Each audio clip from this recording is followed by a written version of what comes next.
China's major war advantage against the US lies in its sheer mass, encompassing ships, missiles, and personnel. The Defense Department is responding with the Replicator initiative, aiming to create thousands of cost-effective drones for land, sea, and air deployment in the next 2 years.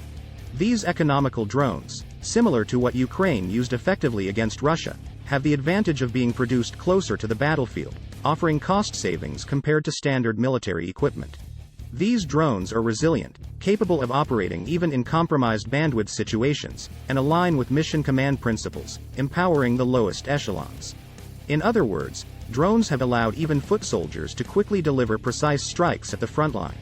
In a potential Pacific conflict with China, the US military faces the challenge of numerous targets spread across a vast area. The aim is to manage 1,000 targets within a 24-hour period, according to Admiral John Aquilino, head of US Indo-Pacific Command. While the Pentagon has been researching drone swarming technologies, the new initiative emphasizes scaled development and deployment, relying significantly on commercial technology. The Defense Innovation Unit, DIU, is pivotal in this endeavor and will be responsible for leading this technological endeavor. Ukrainian forces are leveraging drone swarms with rudimentary AI capabilities. Yet, the challenge for the DoD remains in sourcing large numbers of low-cost drones that aren't dependent on Chinese components.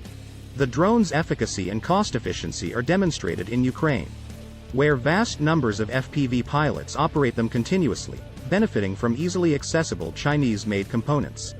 The endeavor's ambitious nature, though challenging, is recognized and embraced by the DoD, emphasizing replication and scalability. That's it for today. To stay up to date on AI+ military developments, don't forget to subscribe.